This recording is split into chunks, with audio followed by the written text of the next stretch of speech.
Bonjour! Aujourd'hui, on va montrer comment résoudre une équation. Pour résoudre une équation, en réalité, tu as deux choses à faire. Soit il faut que tu trouves la valeur indépendante, donc trouver le x, ou soit tu trouves le y, qui est la valeur dépendante. Okay? Après ça, il n'y a rien d'autre à faire. C'est vraiment les deux seules choses à faire. Donc, on va faire les deux exemples. On va commencer par le plus simple, qui est trouver un y. Trouver l'y, c'est le résultat. Tu sais ta variable indépendante, tu rentres dans l'équation pour trouver ta variable dépendante. Donc, quand j'ai x égale à 5, tout ce que je fais, je remplace x par 5. Donc, à place de marquer 2x plus 8, je vais faire 2 fois 5 plus 8. OK? Donc, 2 fois 5 plus 8, si tu fais ça sur la calculatrice, ça donne 18. Et voilà, tu as résolu cette équation-là. Ici, f égale f de 13. OK? Ça va arriver quand vous allez avoir la notation fonctionnelle. Quand f égale à 13, bien pas f égale à 13, f de 13, ça revient à dire que c'est x qui égale à 13. Okay? Donc, quand vous avez le 13 entre parenthèses, vous remplacez x par ça. Donc, ça va donner moins 5 fois 13 plus 10. Vous faites ça sur votre calculatrice, ça donne moins 55. Okay? Donc, encore une fois, même chose qu'ici. On fait juste remplacer le x et on calcule la réponse. Dans l'exemple, j'ai de moins 6, c'est la même chose que x égale à moins 6. Donc, on remplace 7 fois moins 6 plus 2. 7 fois moins 6, ça fait moins 42. Moins 42 plus 2, ça donne moins 40. Okay? Donc, vraiment facile. Une fois que tu as le x, trouver les y, c'est que tu le mets carrément dans l'équation et tu calcules.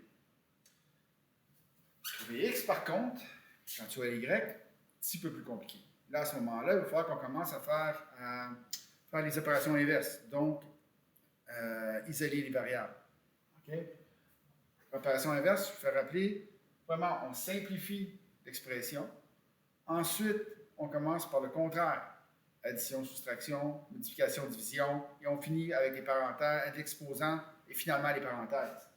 Dans ce cas-ci, mon expression est déjà simplifiée. Okay? Je sais que y égale à 20, donc je remplace mon y ici par 20. Donc 20 va être égal à 2x moins 40.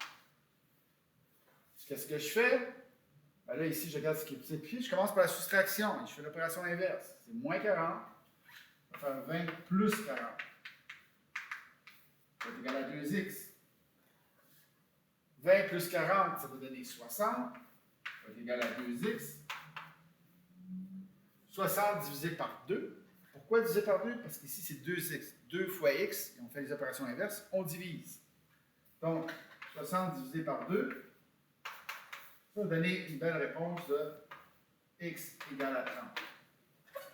Donc, je répète encore, tu regardes voir si ton expression est simplifiée. Remplace à ce moment-là les lettres que tu as par ce que tu connais. Parce que si on remplace y par 20. Okay? Et ensuite, tu mets les unités d'un côté, les x tu laisses de l'autre. Simplifie encore, on va dire additionne. Et ensuite, tu divises par 2. Ou divises par le coefficient du x. D'accord? Ici, c'est toujours opération. C'est un moins, ça va devenir un plus. Si c'était un plus, ça va devenir un moins. Faisons le deuxième exemple. Okay. J'ai f de x qui est égal à 50. Et on va changer quelque chose, on va mettre plus 38. Mon équation, c'est moins 8x plus 38. Donc, je vais mettre 50 de ce côté-ci. On remplace f de x par 50. Moins 8x plus 38. Mes expressions sont simplifiées et j'ai mon nombre ici. Ce que je fais, opération inverse, c'est un plus 38, je vais faire moins 38. C'est égal à moins 8x. 50 moins 38 sur la calculatrice, ça donne 12. Égal à moins 8x. C'est moins 8x, donc ça veut dire qu'on va diviser par moins 8. Okay? C'est moins 8 fois x. L'opération inverse, c'est divisé par moins 8. Divise par moins 8. Divise par moins 8. Ce qui donne que moins 1,5 va être égal à x. Donc, c'est ça pour les résolutions d'équations. Essayez de pratiquer. Si vous avez de la misère, venez me voir en récupération. Bonne journée!